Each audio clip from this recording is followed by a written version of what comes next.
Hello, Aries. How are you? Hope everyone is doing well and holding tight in this eclipse season. This one is bringing the drama. This Pisces Virgo axis is very interesting because so many secrets coming out. It's been like nonstop over the last few days. A lot of Hollywood secrets coming out, which is very interesting because obviously illusion is ruled by Pisces and Neptune, and Saturn is in there like, no more illusions, guys. So a lot of truth coming out. Very interesting. Hideous truths. And I suspect we're only at the beginning here. So, now, today is the autumnal equinox. So I have my chaotic cornucopia here. This is a very, very busy day energetically. If you checked out the monthly astrology reading, you know that this is the busiest day of the month.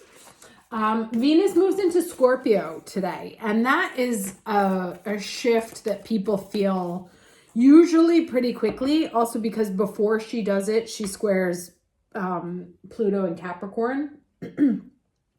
And so she's gonna, she's been having fun, partying, flirty girl all over, yoo-hoo. And then Pluto comes and is like, And then he's like, you gotta get serious, girl. And then drags her down to the underworld. So it's like, the shift there is from I'm having such a good time dating, meeting everybody, to I need to find my soulmate immediately and I will not tolerate anything else. Like, it is just such a huge, enormous energetic shift. So keep an eye out for that. What else? We also have the moon in Cancer this week, so things can get emotional around, what day is that? Sunday, Monday, Tuesday. Neptune being activated. This is a week where I think it's going to be hard to know what's true and what's not, right? Because your feelings are going to be involved. There might be some untruths coming out.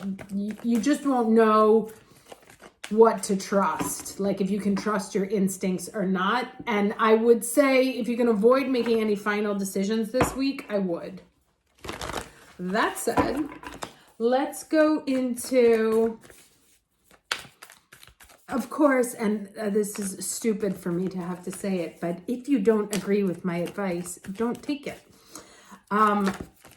Please use your free will.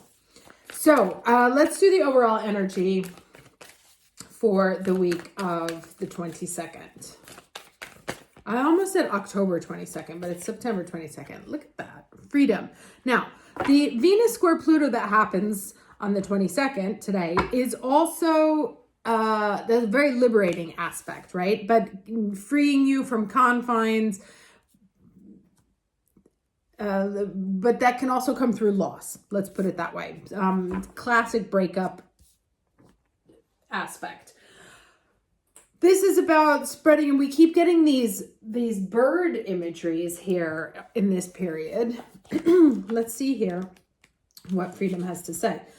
So before I misname this bird. Okay, so the sacred landscape wants you to know: express yourself without hesitation. Break free, let your spirit fly. Make choices that increase your freedom. Do not be tied down. Laugh, dance, explore, and go beyond predictable behavior. Be daring, cast aside restrictions, find your wings. As you do, you'll help others find theirs.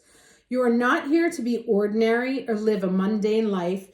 You are here to step beyond limitations and self-imposed boundaries. It's funny because I was actually talking to a girlfriend of mine about this today. Hey. She was like, she's unhappy doing what she's always done. She's taking a break, but she also is like, feels like most of us perfectionists do, like that feels like a loss, like going after doing things that I want to, that are new and different and might not be successful, feels like you lost at what you were doing or you failed at what you were doing. And it's really just the opposite. It's actually like when you have things that you've always wanted to do and you don't do, it's like a leak in your energy, because your energy is saying, I really want to do this. And you're like, I don't care. And so you get used to putting yourself in a space of have to, as opposed to like enjoy to.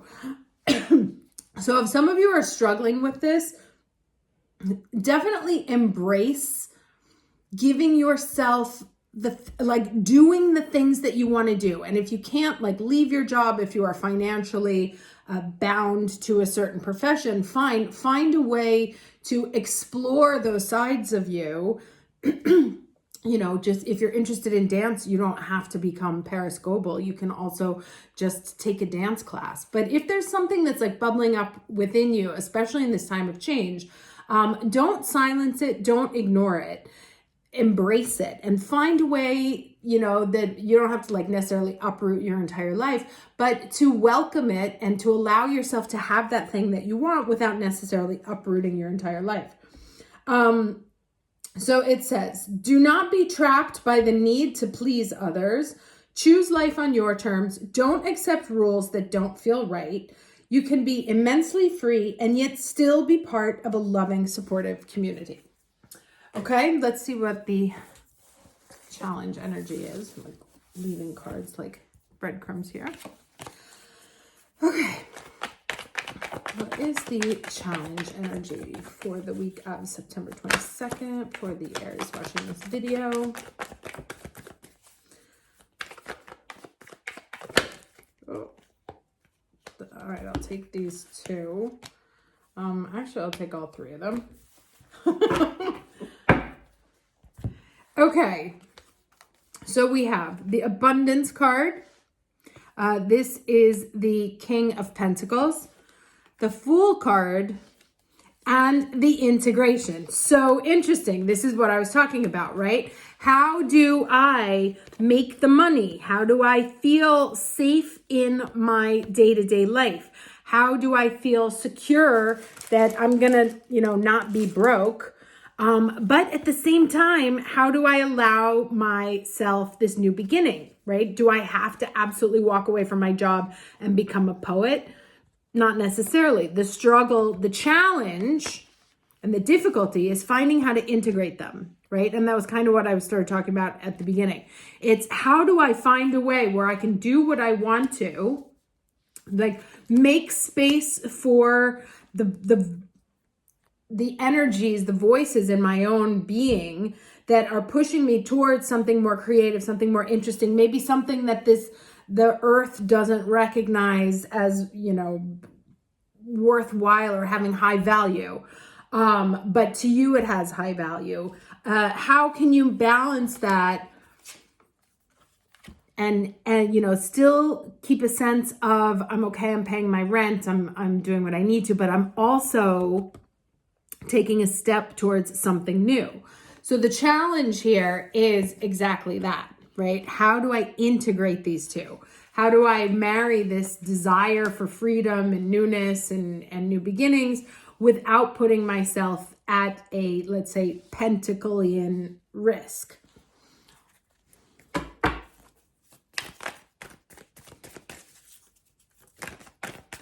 Okay, let's get the lesson for the week.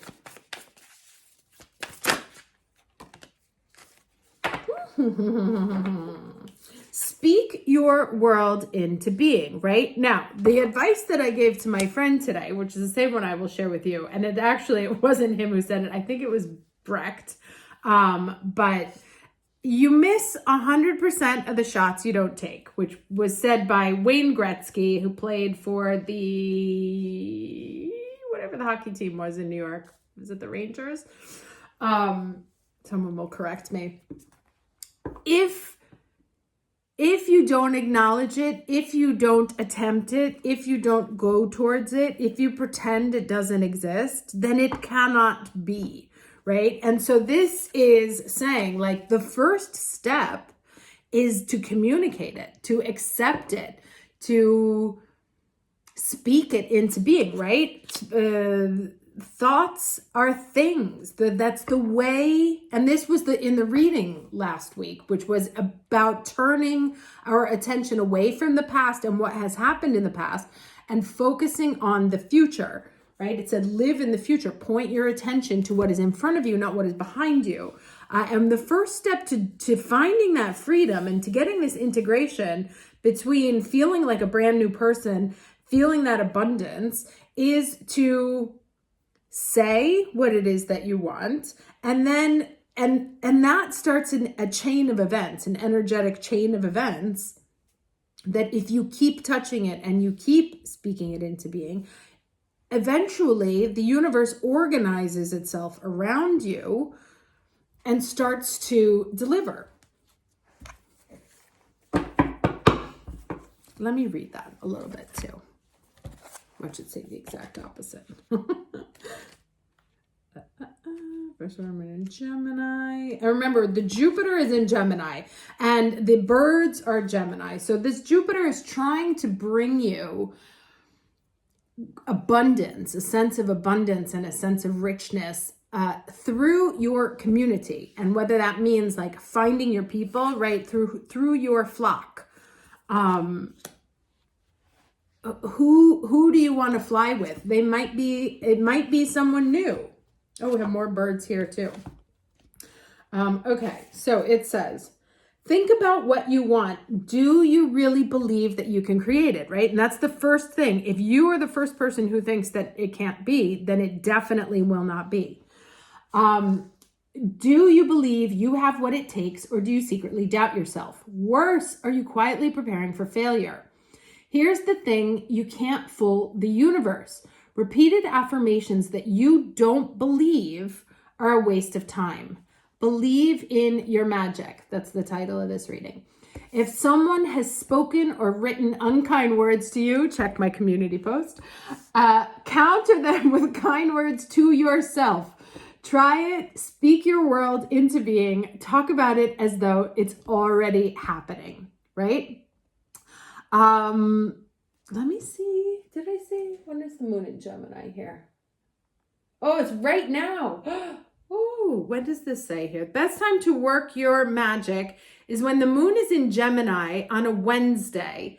Okay, so the moon is in, no, it's not, it's a Tuesday. Oh, so close. Anyway, it says the best time to work your magic is when the moon is in Gemini on a Wednesday or during Mercury's hour. And it says, tune into your manifesting powers. The throat chakra is found at the base of the throat and is a beautiful sky blue color. It helps you to express yourself. What words are you speaking to yourself and others? And the thing to do when the moon is in Gemini or during Mercury's hour, imagine yourself in a column of bright and breezy sky blue. Call in the Gemini constellation and say these words as you press this card to the base of your throat. Energies of the first quarter moon in Gemini, thank you for helping me to raise my thoughts and so my vibration. And then it says, ask your soul to speak to you. Listen to your heart and not your mind. Write lists of your goals. Believe in your magic. I love that.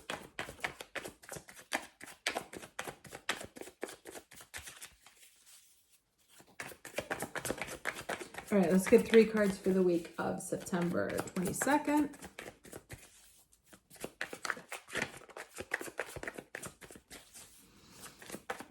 Three cards, please, for the week of September.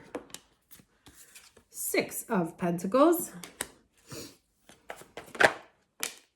King of Pentacles showing up again.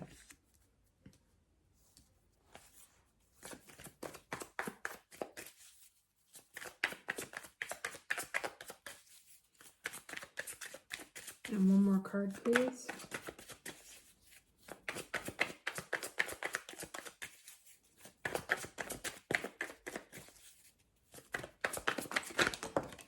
Okay. I guess who came to visit? Right? Okay. So while I was shuffling the cards, I was thinking about, I talk about her frequently, my mentor, astrology goddess, Anne Ortley. She says all the time, it's one of her mantras, if it's in your heart, it's in your chart. And if it's in your chart, it's in your heart, right? So the things that you love is not accidental, right? It's not like you just kind of like stumbled into a love of interior decorating, but you work in a kitchen, right? Like, oh no, I was meant to be a chef because that's what I've been doing. And that interior decorating thing is like a weird love that I have. No, it's in your chart, which means that it's part of your experience here on this planet. And so if it's in your emotional being right now, I would never give anyone the advice, especially having been in business myself for 25 years, more than that. It is incorrect advice to say drop whatever you're doing as a job and go do what you're passionate about, because that is not always the case, especially if we have financial needs there. But finding a way to do the things that you are passionate about is a way to help you increase your own sense of abundance, which will make it amplify into the other things that you do, right? So when you are happy, let's say you like interior decorating, but you're a chef, when you're happy and excited doing your interior decorating, that you actually bring that then to your job, to your work, and then maybe you do it better. Maybe you come up with new plates. Maybe they want to give you a raise and stuff like that. So it's through the feeding the passions in your soul that you actually create an amplification of positive, abundant energy, because you are giving yourself, you are nurturing yourself with what it is that you need. Now, we can feel some heartbreak because we're taught. Look at all these serious men here. Our society only rewards certain things, right? And so it's like what I was saying before, you can feel like there's a loss of mastery, or that you somehow failed if you're not pursuing the money, or if you're not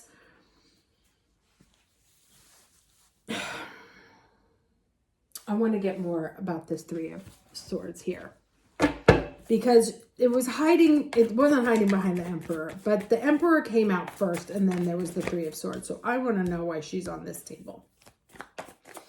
What's this Three of Swords about?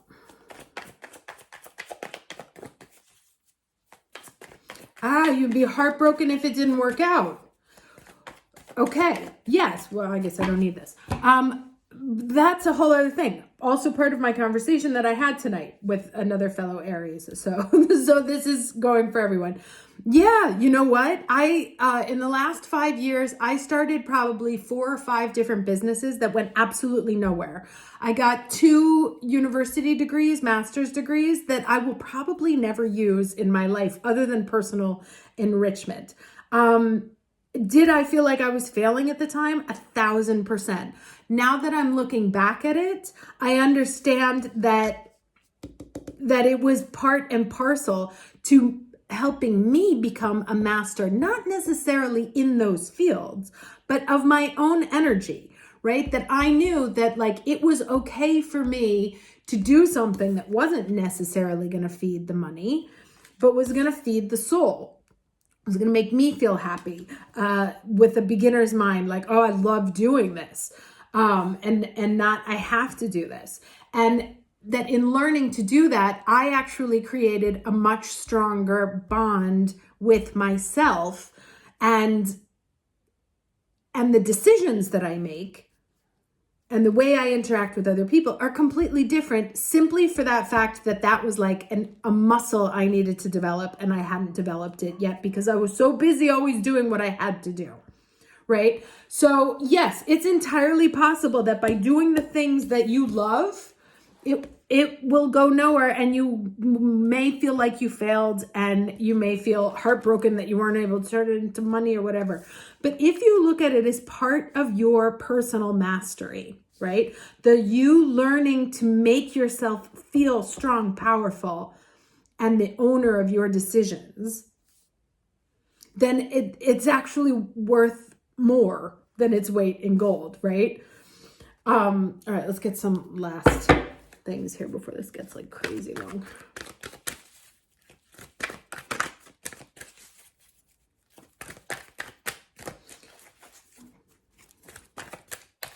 But there is power here, you see?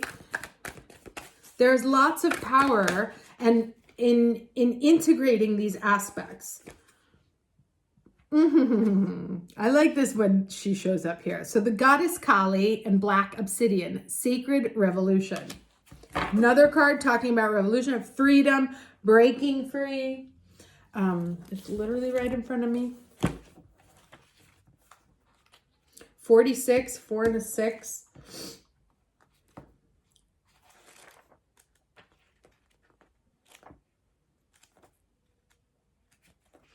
Okay, so it says, we bring you the empowerment of sacred revolution. Revolution comes when a cycle of authority or power is ending. Now, for those of you who watched the astrology piece of the eclipse, you may remember that I said at the end that it looked like a woman's revolution was happening right here, and that it looked like the woman was going to win. So it has become inadequate for the task of leadership now required, and a new order must be established in its place. It's not simply a chapter within a book drawing to a close, but an entirely new book, perhaps an entirely new genre, opening up according to divine will unfolding. In such cases, subtle change is not going to cut it. You need radical action to bring about the new order. That new order may be in your own world or in your own being. When revolution is sacred, the new order will be that which allows you to become more of yourself to successfully attain your spiritual goals, right? It's all about the internal mastery now. And that comes through finding a way to draw the barriers around the have tos and making space for the want tos, the brings me joy, the this is what I feel like could be my calling, but I'm not prepared to, I'm not in a place where I can financially just toss everything. How can I start bringing this in? So the revolution isn't necessarily like overhauling your life, overthrowing your life, but making a very conscious decision that from now on, every time you want to do something for yourself, or you want to take care of yourself, or you don't want to go out that time, you don't want to return that person's phone call, that you honor and respect that. Obviously, with respect and kindness and compassion towards the other people, we don't have to become assholes. But really mastering your relationship with yourself is basically the new revolution, right? Believe in your magic. Okay. Hope this helps. I will see you again. Oh, actually, I should have mentioned this at the beginning. I have been doing this channel for 5 years now. Part of the me revolutioning, I realized that no one knows anything about me, what I've done, why I'm here, just talking like there's hands that give you advice for 20 hours or 20 minutes. So I wanted to do at 9 p.m. my time. So that'll be 3 p.m. Eastern time. Is that right? Yeah. 3 p.m. Eastern time, 12 o'clock LA time. Either a live on YouTube or a Zoom where I just like introduce myself. You'll actually see my face, tell you who I am, a little bit of my life story, how I got here, what I do. So this is one of the reasons I've never done this is because historically in my line of work, like the second you say the word astrology or the second you say the word tarot, they're like, oh, right. And I've had people in meeting rooms be like, oh, those idiots who believe in stuff. So I it's a side of me that I had to kind of keep hidden. I have decided that I'm not going to do that anymore. So Also because like I'm 50 now. So if not now, when? So yes, I will provide more information on that. I'm not going to make it available to the broad internet because still there's a lot of unstable people out there that I don't need coming for me, as we saw this week. So it'll be like through a private link or through an unpublished link. So I will keep you updated on that. Just wanted to put it out there. Wish you guys the absolute best week. Remember, this can be an emotional one, so gather your own energetic resources. Okay? Take care, and I'll see you next time.